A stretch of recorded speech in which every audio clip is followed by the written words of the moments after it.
Now we're going to build a couple more surfaces before we start building our surfaces.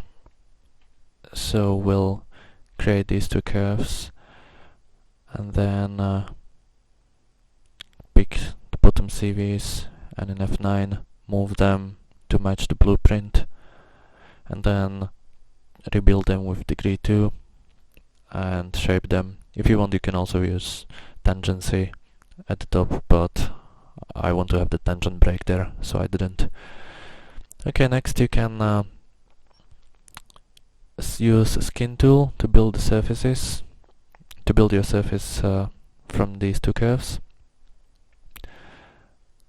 And then you want to use the same tool to build your wheel arch. So you want to select both projected curves, and again, as you can see, I have single surface here, so if I select multiple surfaces I'll get 3 different surfaces. It's important to do this if you want to keep your model with Bezier surfaces only. So I do the same at the back as well. There we have it. So I'll hide this main slab.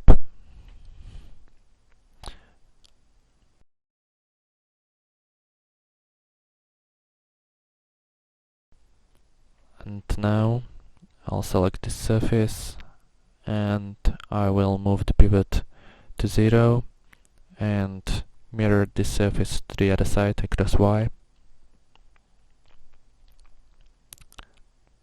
Right? And now I'll join these two surfaces with new set of curves at the bottom and at the top.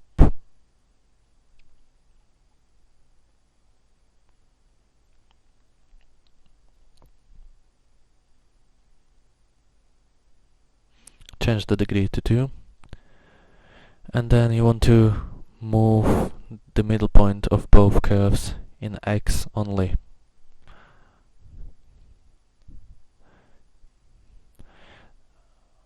And once you've done that, you can build your surface using square tool.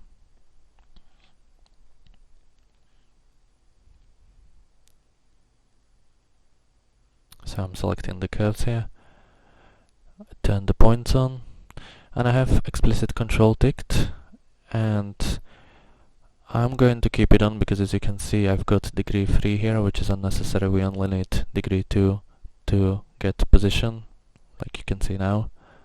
And I'll also change the V degree to 3 because I'm planning to rebuild the curves anyway.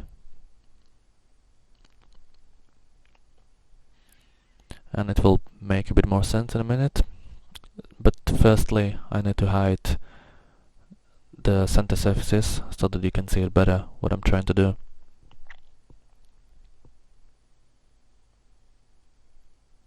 Right, so now you can see that the curvature of this surface is not really matching the blueprint, so to fix that I'm going to select these two curves and then I'll turn the symmetry on,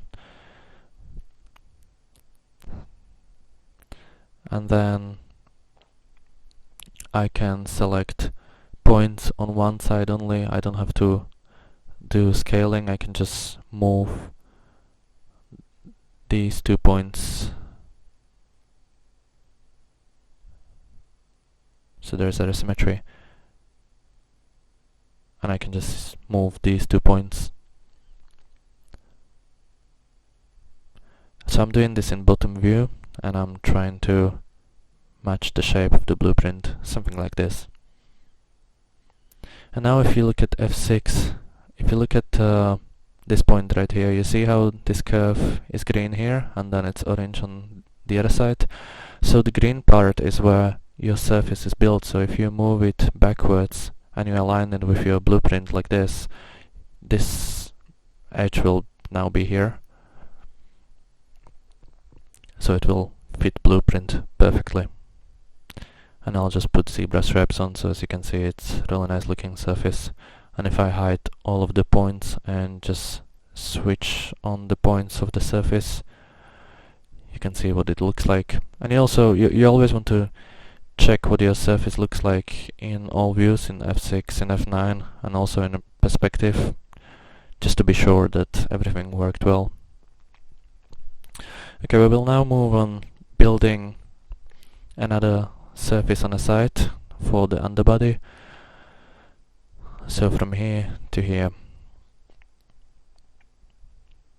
And I'll just make it a bit easier for myself. I'll copy the curve we used before and snap it to the end of wheel arch, and snap it to the end of rear wheel arch as well, and then connect them at the bottom.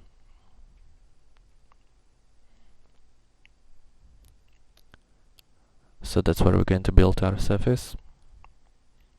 But as you can see, there is a gap at the moment, so I just realized that I need to build a fit curve to get positional continuity.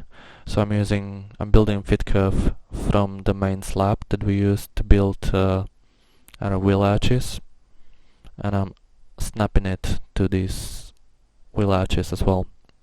So there it is, and as you can see, the deviation is very low.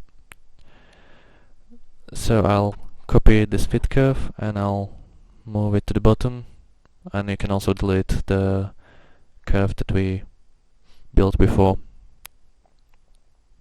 So move the pivot to left CV and then snap it along the curve. Okay, so now we can build our surface with rail tool. Select generation curves, and now I'm selecting rail curves. And as you can see, it's a really nice looking surface.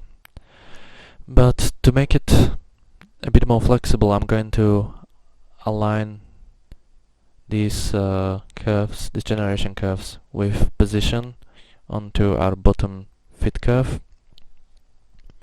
And I'm doing this because once you will do that, you will be able to simply pick this bottom curve and move it, and your surface will automatically update, as you can see, and that way you can build the shape you like. But sometimes something like this happens when your surface doesn't update, so all you need to do, you need to click on Query Edit and just click on Position again, and it will update. It sometimes just freezes, but it still works. And I'm just moving it back now. Okay, so that is how we built underbody.